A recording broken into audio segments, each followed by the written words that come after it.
Before I get started, if you hear thunder, it's raining outside and it's very loud sometimes. It's Singapore. Hi, welcome! I'm Claire and this is my first YouTube video. And this is also the first video of my series, Do DBT With Me. So on this channel, I'll be posting different videos after this to go through the DBT workbook. And this is just an introduction to DBT and why I'm doing this. Before I get started with anything DBT related, I just want to put a disclaimer out there. I'm not a mental health professional, not yet anyway. I'm just someone who benefited extremely much from doing DBT with my therapist, and I'm giving this from like a user's point of view of DBT, and I went through once with my therapist and a few times on my own the DBT workbook, so that's what I'll be doing. I'll go through it again, recording videos of it and explaining my thoughts on it, what's helpful for me. But if you need help, please get help. Go see someone, get a therapist. This is very, very good to do with a therapist. So I will link some resources down below for different countries if you need help. I will actually do a whole video dedicated to how to get help. But yeah, for now, I hope you enjoy the video and follow along. So as of reasons why I'm doing this, there are two main reasons, I'd say. So first of all, when I went through DBT for the first time, I asked my therapist questions when I didn't understand something. But when it's in between therapy sessions, I went to search on the internet and I realized that there are some skills that are repeatedly talked about on the internet that are representation of DBT, but there's so much more to DBT. There are so many more skills that are not really talked about, and I actually can't get a lot of answers that I wanted. The skills that are not on the internet are actually similarly extremely helpful. So I just want to put it out there for people who need this little help. And secondly, there are a lot of people who can't get access to therapy for one reason or another, for financial reasons, insurance reasons, or location reasons, or they just don't know someone who does DBT, or they're not ready for therapy. There are so many reasons. So if you're one of those people, I hope to give you a little bit of help. It's better than nothing. And if you're one of the people that don't think they're ready for therapy yet, maybe this will change your mind and make you want to do DBT with a therapist. So DBT stands for Dialectical Behaviour Therapy, and it's under the umbrella of cognitive behavioral therapy. I know I'm just speaking big words right now, but it's basically a kind of therapy that's based on the belief that our thoughts, our emotions, and our behaviors are all linked together, and by changing one of them, we can change the rest too. So it's just a different starting point.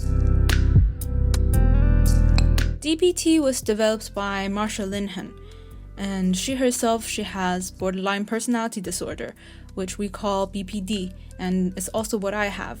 So it was developed to treat borderline personality disorder because she saw how unfitting the conventional method of treatment was for BPD patients. So she developed DBT. But now DBT has been adapted to treat other things like eating disorders and substance use disorders too. I'm speaking from the perspective of someone who used it to treat BPD, and I did it with my therapist, but a lot of other people do it in hospitals or they do it with group therapy, but I didn't. So I just want to make sure that you understand that this is my perspective and it's very different from someone who's doing it in a hospital or who's doing it in a group. So the way I'm going to do the videos is that I will work through the workbook that I used with my therapist. It's this book. I highly suggest that you buy it and work through it with me because it has 400 pages. I think more than 400 pages. It has so much information on it. It's very, very useful. It's only $30, I think, when I got it in the US. I don't know how expensive it is elsewhere. I'm sure you can get it on Amazon or other websites. If you can't afford it, I'm sure you can find a PDF version or something, but I don't encourage that because I really believe in giving back to the people who created this, mostly Marsha Linehan. She put a lot of time into this, and this is very, very helpful. So maybe you can work through it with a PDF version or something first, and when you see the benefits of it, probably you'll want to buy it. It's also very good to have a physical book. I made so many notes on it.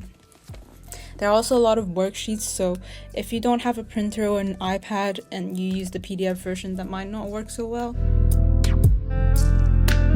So the way the book is structured is that it has 4 main sections and 1 section in the beginning that's a general introductory section. Every section has their own handouts and their worksheets. The handouts are information sheets. You read them, take notes, memorize when you need to, and you apply them.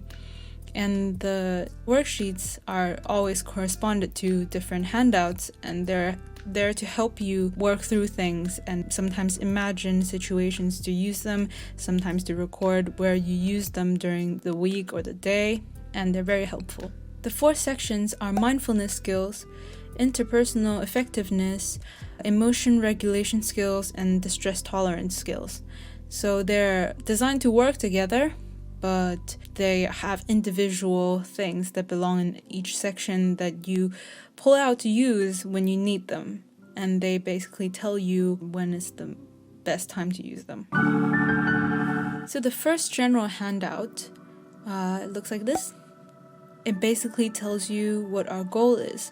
It's to learn how to change our own behaviors or thoughts and emotions so that we don't have the stress and misery in our daily living.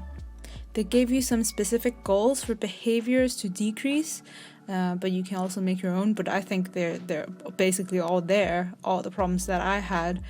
And they also give you the 4 different sections of skills that I just told you about for the skills to increase. You should fill it out on the bottom and set yourself some goals for practicing and learning about DBT. So the next handout, the general handout 1A, it looks like this. It's a very, very important handout because sometimes in life we forget that we only have certain options when we are presented a problem. So this page basically gives you what you can do when you have a problem, big problem or small problem in your life, it doesn't matter. So basically, you can either change the situation and you solve the problem, right? So you either get out of it or you avoid it or you talk about it, you change the situation. Or you can't change the situation, so you decide to feel better about it. You just change the way you feel about it. Or if you don't want to do that, you can't do that either. So you can tolerate it. You can just let it be. You accept that it's just going to be that way. Or you can stay miserable, which is usually what I did before. I didn't use any of the options, so I was just very miserable. Underneath, it gives you, for each option you choose, you can use the skills that you have, which we're going to do later in the book. So the next page on General Handout 2 looks like this.